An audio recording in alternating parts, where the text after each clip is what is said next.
Hey everybody, it's Joy Duling from the Joy of Membership. Welcome back to the Member Experience Advantage.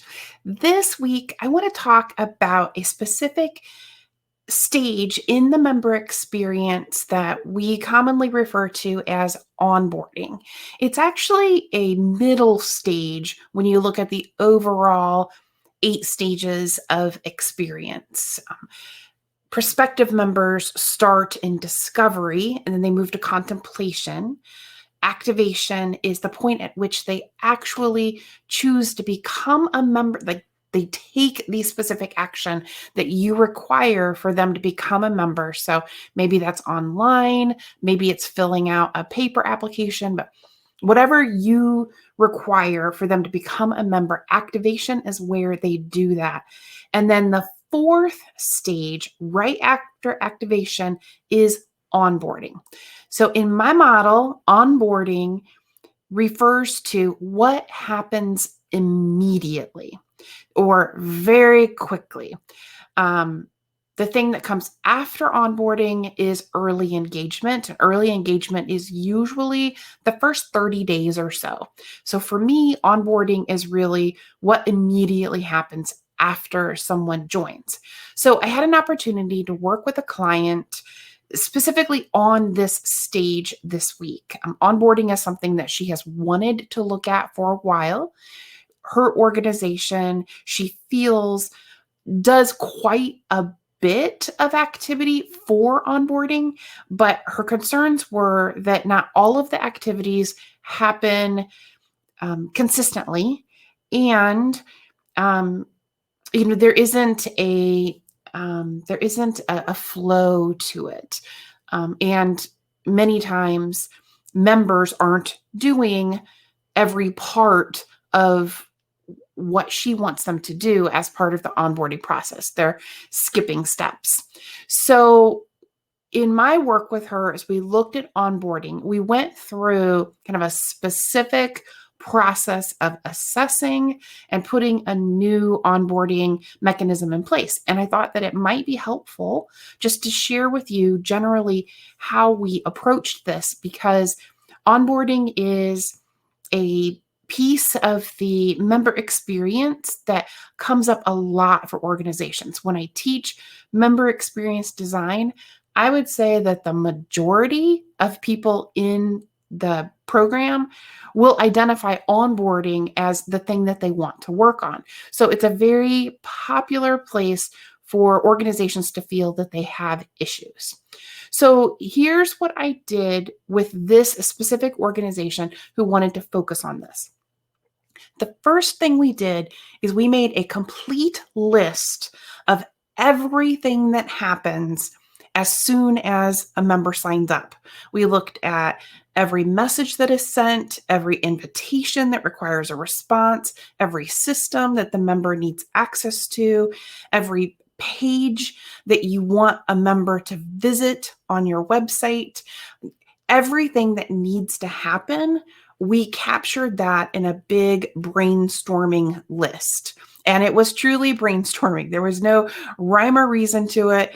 She just threw out everything that she could possibly think of that happens for brand new members.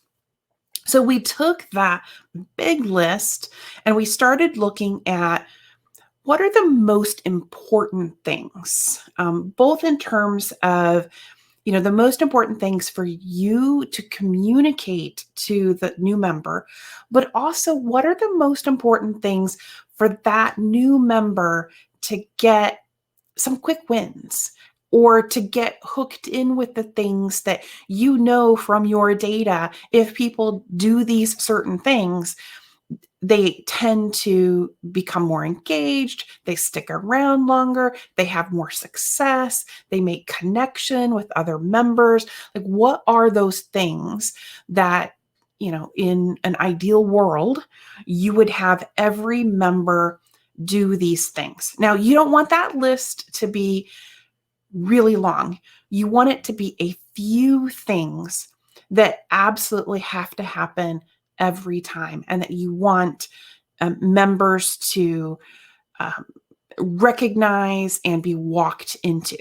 So for her, the steps that she wanted new members to do involved getting invited to their Slack channel, which is where all of their member communication happens, getting registered for their first members only event, because she finds that when new members get connected into an event, they're more likely to participate in everything that the organization offers. And then the third piece was doing an onboarding appointment. So and the fourth piece was updating their profile. So we identified those 4 things as the immediate activities that we wanted members to do. So we took those 4 things, we structured them into a first this, then do this, then do this, then do this.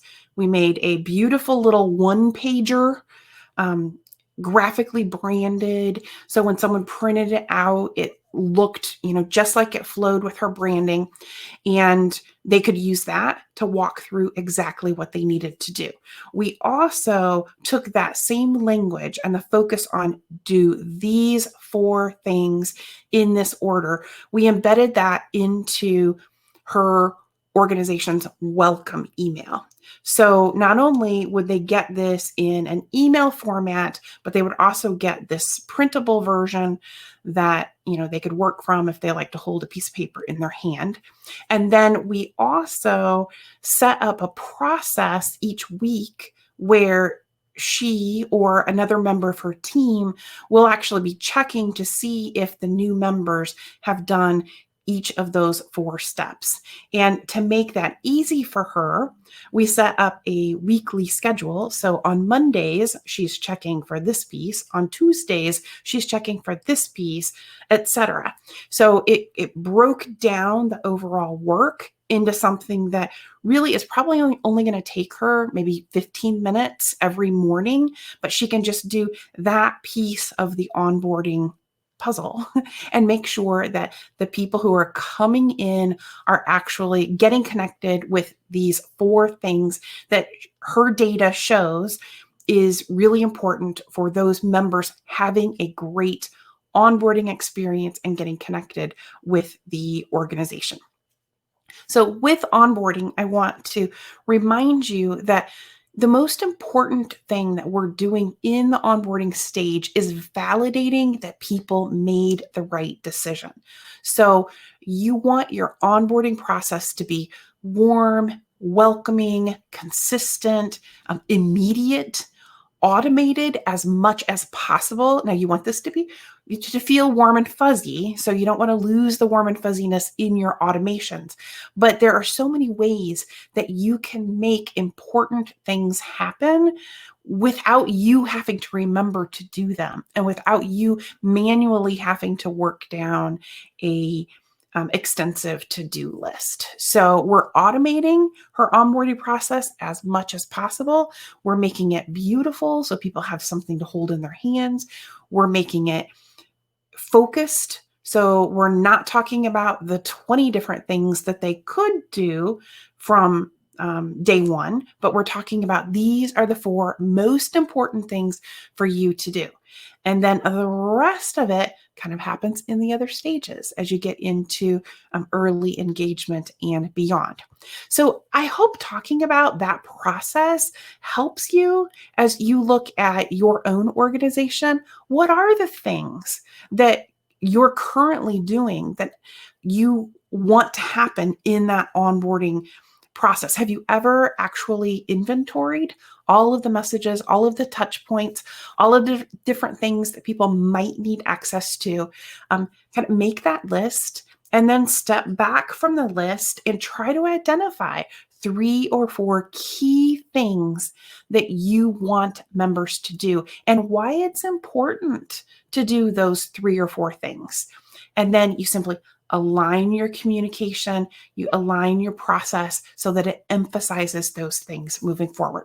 So hope that's helpful. Have a great rest of your week. I'd love to hear your thoughts either here in the chat or via an email. Just drop me a line at joy@joyofmembership.com, and I look forward to hearing from you. I'll see you back here next week.